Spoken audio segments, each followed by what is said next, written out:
Hey, how you doing there? This is Jack in the Box 333 doing a bit of a impromptu commentary track for my Shaq Fu world record run of 9 minutes and 20 seconds. Now, this run was done on the Super Nintendo version. The reason for that being is that, one, the Genesis version of said game, well, it's different in many ways from the Super Nintendo. Not just having less buttons on the controller, but actually having more characters in the game, which is odd considering it's the Genesis version. And also, in addition, the Super Nintendo version is the one I owned as a kid. I got that game for Christmas, along with Mega Man X and Turtles in Time. Granted, they were from a pawn shop, but that's what I got for Christmas. So that's why I played Shaq Fu as a kid, and I picked up the game later, and I still enjoyed it enough to keep going. As you see there from the first fight, I had a pretty decent cat-girl fight there. Her name is Naomi. But the thing is, with Shaq Fu, it is known as a pretty flawed fighter in many ways. It's a bad game. Don't let my enthusiasm for playing the game fool you. The game is bad. But it did have some good ideas, and we'll go over some of that here. Like, for instance, you have a regenerating health bar, which is actually a pretty cool idea. Like, your health will gradually regenerate. It has a Fury Beater, which in practice doesn't do much of anything, but it does. It's a good idea. But some of the other flaws include, for instance, infinite blocking. There is no chip damage. There is no way to break guard. If the opponent decides to block, you can't break their guard. There's nothing you can do. Which is a bad mechanic, but you can manipulate that to your advantage in the run here against the computer. Now, this is done on easy mode because it's actually way easier to manipulate the AI in this mode. Now, the one way to manipulate the AI, there's two ways I've found just from practicing the game. One, you can switch from just a high roundhouse kick to a low sweep, or to jump. Jump is the more consistent method, but it's slower, which is why I'll typically go for the sweep first before I initiate a jump. Jump tends to get the enemy AI to jump as well. And the cool thing about when you're in the air, you can't block, so you're guaranteed a hit. And that's what I used there on the Arabian Prince. I don't actually remember his name. I know he has one, but I can't actually remember it. But I generally use the same strategy for the first 5 fighters. There are 6 fights in the game. There are only 7 characters in the Super Nintendo game version of the game. But the first 5 is generally the same thing, just it's not really hard. So you see the roundhouse kick to a sweep, and just keep going, and eventually I'll get him. Second fight here was a little bit slow. He blocked more than I wanted, but I ended up getting him. I got another perfect. Now, there is a problem with perfect, is I waste times with getting a perfect because of this additional text and this additional score countdown. The fastest way to get through the game also would be to not get perfects.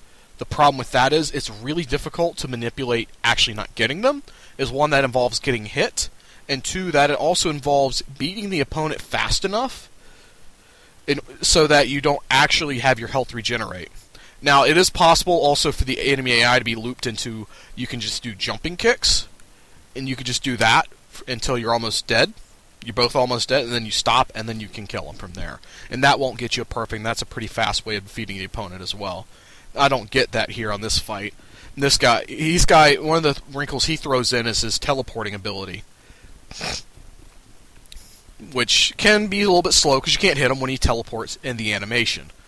However, one of the interesting things about Shaq Fu is that you're completely vulnerable when you do when your special moves, when you start it.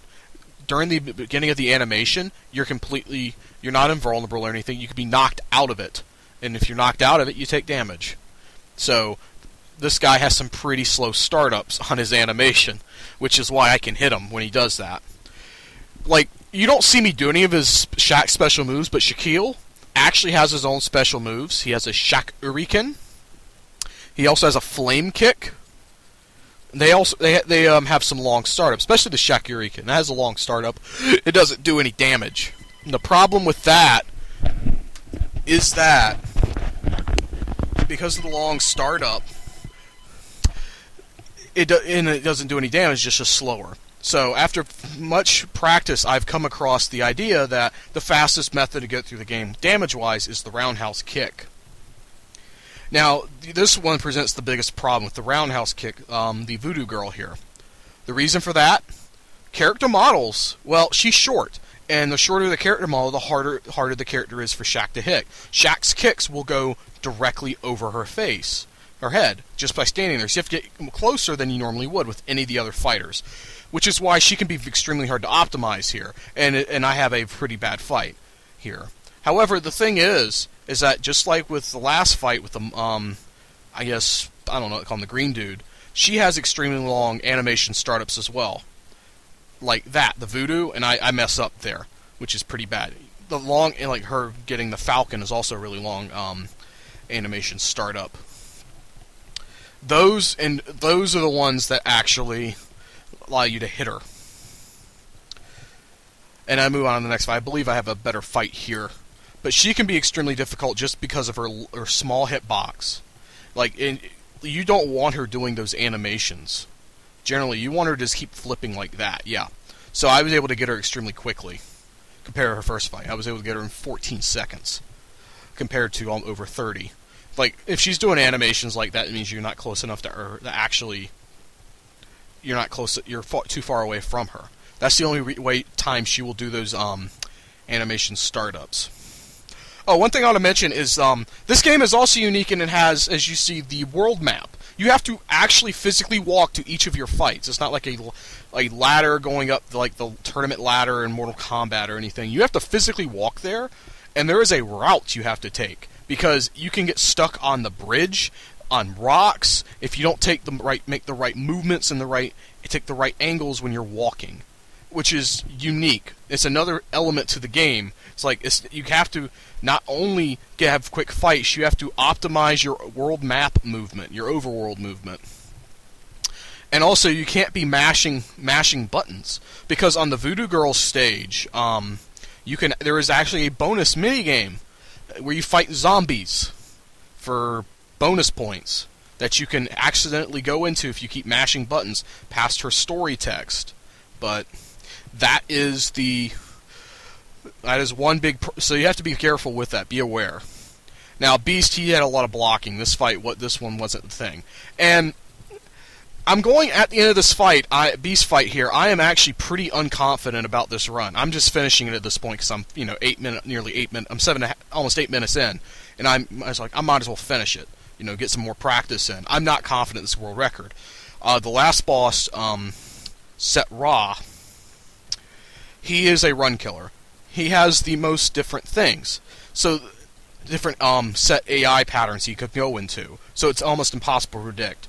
However, I figured out the best path opening to use on Set Ra is a jumping kick, because he only has one AI pattern that messes you up, and it's the only time I really want to use this jumping kick. And he gives me a decent pattern where I can get a hit in on him.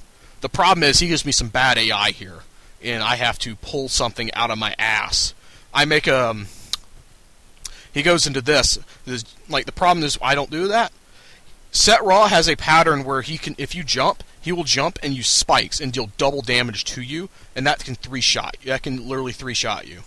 Set Ra, however, I made a guess, because I was just completely guessing. I made a guess on what AI pattern he was going to use and jumped to theoretically reset his AI pattern, then jumped again to hopefully get him to charge. And he did that. However, that's slower. Typically, I would have just, if I thought I could just jump and jump kick him, I would have, but I couldn't, because he would have killed me. So I did that, and I got lucky, because that's not guaranteed at all. That was the idea. And this is the fastest Set Ra round. One of the fastest Set Ra fights I've ever had. It was ridiculous. 9:20, it beat my expectations by a lot.